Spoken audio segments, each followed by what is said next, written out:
Did you guys love how every GoPro clip ever starts off with somebody going like, it's like a super flattering angle, just like, is this thing working? Like we look like cavemen. Now we have a front-facing display, so I know exactly what the camera is doing. So that is nice. Let me go ahead and just throw all the specs up in the sky so I don't have to go 5.3K at 60 frames per second. Everything's basically doubled, all right? GoPro seems to be all about making the most powerful action cameras that they can pack into this little body. We have a GP2 processor, which gives us more power, more frame rates, better quality, and all the other stuff that a better processor does, I guess, but the processor hasn't been updated since the Hero 6. So this has been a long time coming. I love that we have great 240 frames per second. So let's go ahead and start out by testing that off.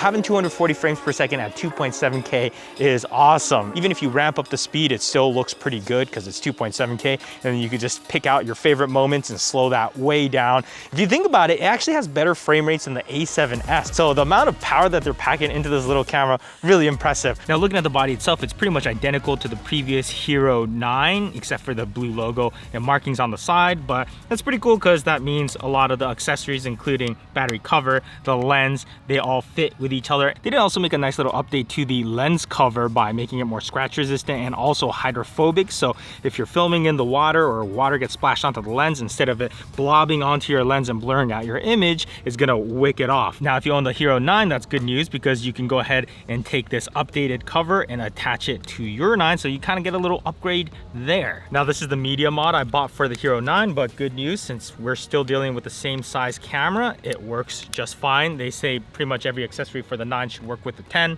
Now this media mod's awesome because it has that 3.5mm input, so I can attach this external mic. Only thing is, when I have this dead cat up here, it does dip into the frame pretty regularly, but good thing is we have another cold shoe on this media mod right here on the side, so I can throw it on there, and that gives me a little bit more space, but it still does dip into frame pretty regularly. So I either have to give this dead cat a little trim or build in some sort of way to angle this cold shoe, or maybe a spacer. But here we go, a little ultra compact vlog setup. So let's go and take this out for a little spin.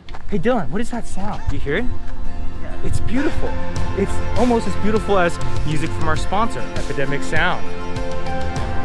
Is that corny?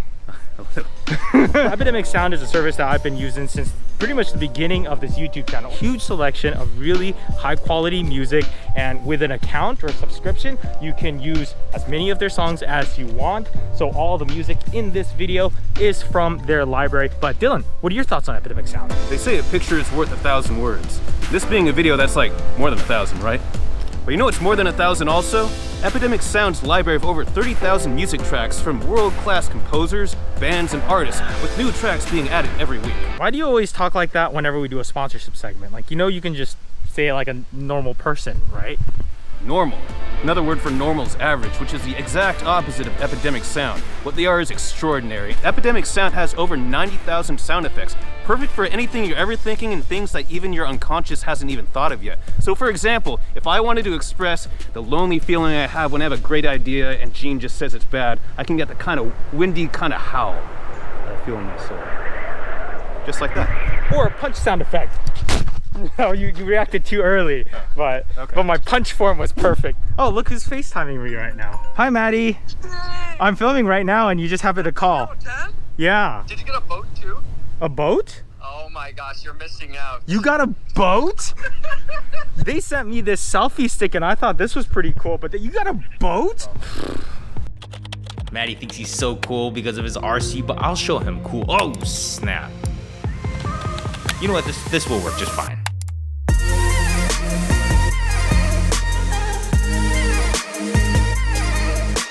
Now let's pause here and let me show you my timeline real quick because this is pretty cool. You'll see that I use some typing sound effects, which I didn't actually record. I caught it off Epidemic because I'm lazy and they have like a million different versions of the typing and the clicking. But you'll notice that these 4 layers here, they're 4 separate tracks, and that's because with Epidemic Sound, you can download the full song or you can download the stems, which is each instrument separated. So we have the drums, the bass, the instruments, and the melody, and you can separate them. And even though I'm cutting into this song halfway in, I want it to sound like it's the beginning of the song naturally. So I fade in each instrument at different times, so I get a lot of control by having the stems.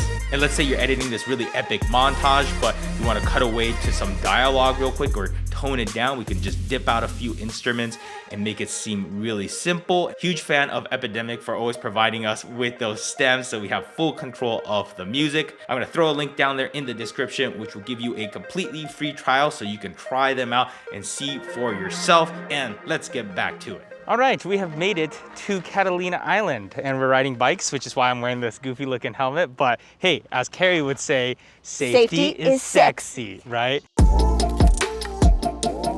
Does it look awesome in 5.3K? I also have the media mod on here, which doesn't really affect the image quality, but I do have the Rode Wireless Go 2 on here. So I have my microphone over here, and Carrie's also got her microphone. I'm not pointing at my boob, I'm pointing at the mic. Exactly. It's kind of nice not having to worry about distance. I could be like, hey Carrie, what do you think about rabbits? And she can answer from all the way over there. They're so fluffy and cute. And also when it comes to color, the 9 gave us the GoPro flat option and GoPro color, but this one has 3 modes. There's the flat version, and then there is the natural option, and then finally there's the vibrant option. Isn't it kind of nice that you could actually see yourself with that little screen up front? Yeah, that's new. The other ones don't have that. Well, it started with the Hero 9 and now the 10 has it. So it's definitely helpful. And it's actually a decent enough size screen where I can really monitor the framing. I know my composition's good. I know Carrie's in the background. I could see if I'm still in the background so I can like weasel my way out of frame. Trying to get out of there. No, you're not losing this. By the way, this is Catalina Island. It's a little island right off of Los Angeles. It's about an hour of a boat ride out here. I want to go to the Catalina wine mixer. The wine mixer? Oh my God, this would be the worst cliff to fall off of. Look at all that cactus. You'd be really painful on the way down. Just Do you think that's a house over there? Here, maybe since you're 5.3K, let's digitally zoom in. I think that's just the zip line. Oh, is that a zip line? Yeah. In case this looks too GoPro-y and not enough dynamic range, let me switch over to flat and let's see how that looks. So we're gonna have to color grade this so it doesn't look so dull, but that should give me a little bit more range. And I have also noticed that GoPro tends to overexpose just a little bit. So I have also set the EV comp to -0.5. So this is gonna slightly darken everything so I don't clip my highlights. But yeah, this is very pleasant vlogging with this camera. I will say that vlogging on a GoPro is much more pleasant than trying to do this on like an A7S. I mean, riding a bike like this with the A7S, I probably wouldn't really trust myself, but I'm just chilling here, and I'm also using the selfie stick that GoPro sent over, and this thing's actually pretty cool. All right, so let me go ahead and just show you what this setup looks like. So here's the camera. You have your front-facing display so we can see what we're working with. We got the Rode receiver up there and the media mod. And then this is a little selfie stick that GoPro sent. And this thing's pretty nifty, actually. It's a little tripod down here, but it has a few points and you could make it into a selfie stick. Or if you have it in tripod mode, you could have it set at different heights. So it's pretty cool. I'm actually digging this thing. Carrie, you could even vlog with this. I don't like vlogging. I'm on a bike. We rented these e-bikes and they're kind of trash, aren't they? Like, we haven't been riding that much. We're already halfway through our battery. And these brakes, oh my gosh. Ah, my brakes are going out. It's an easy vlog setup, huh?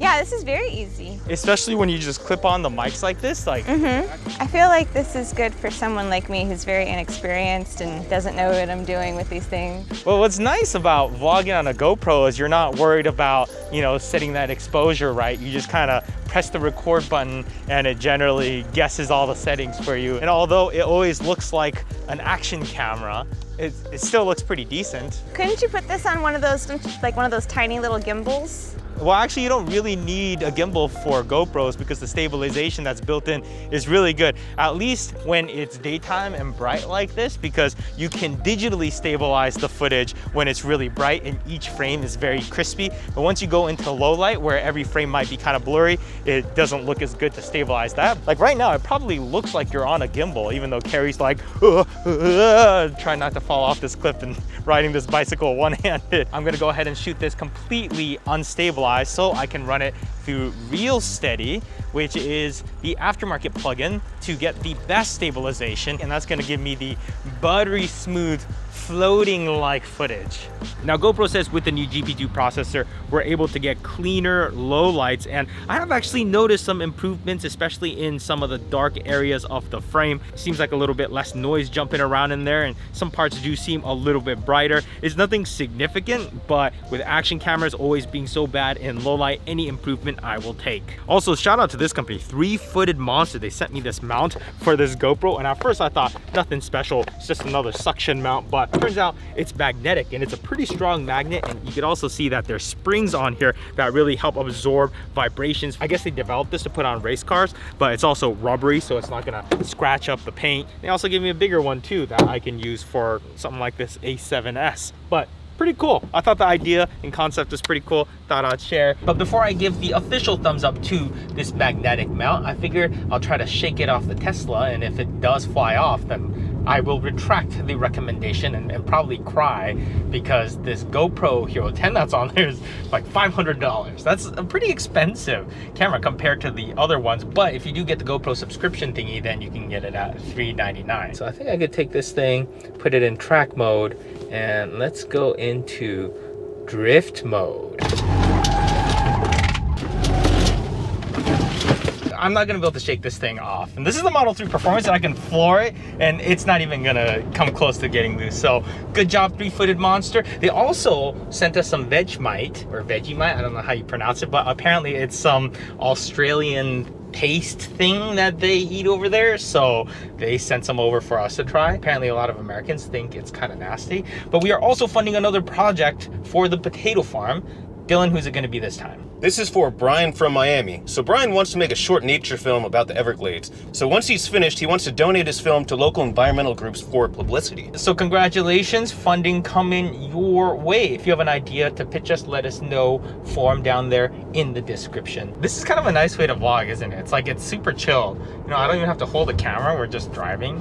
Can you imagine if they did like a podcast like this where they're stuck in traffic? Just like, yeah, for an hour-long podcast, and it's just people that are mic'd up and you got like cameras outside. There's a few people that have done that. Well, there's like the getting coffee in cars. Well, even one EDM DJ did that. I think is it like Deadmau5? But hey, I could see why this is appealing, because it's just chill. You know, vlogging, we're always like, we gotta go to this cool place and hold this camera, and everyone looks at us like we're crazy. Right. But you know, this is pretty chill. Oh shoot, I need to get a thumbnail, so I should probably pull over and let's snap some real quick. You pretending to press buttons, right? Now, some of you have been asking about how our renovation's been going, and we have ourselves a kitchen now. Look, we got the sink from IKEA. It was like $100, and you know, it works. We can wash dishes here. We are still using our beer pong table for the counters, but we'll eventually get there. But apparently this is the stuff right here. What, it's just super flavorful or something? It's flavorful of something. It's not spicy, right? So no, like, it's not. It's just like, what, extra flavorful? How bad could it be? Right? That's famous last words. Cheers. Cheers.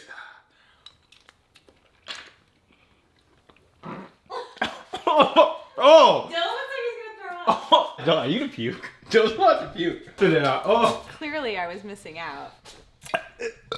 Oh god. It started off almost like a stick of butter, and then it had this like really weird smell to it, and then I just couldn't do it. Oh. Yeah. You know what we need to do is like take this and put it inside like a chocolate muffin or something. You got a chocolate cupcake for it. But anyways, that's it. I think the next video we're making is about these Rode Wireless Go 2s. This thing's actually pretty awesome. I have ran into a few issues with it, and I'll kind of go over all that in the next video. But if you have questions about this, let me know in the comments, and we will see you on the next one.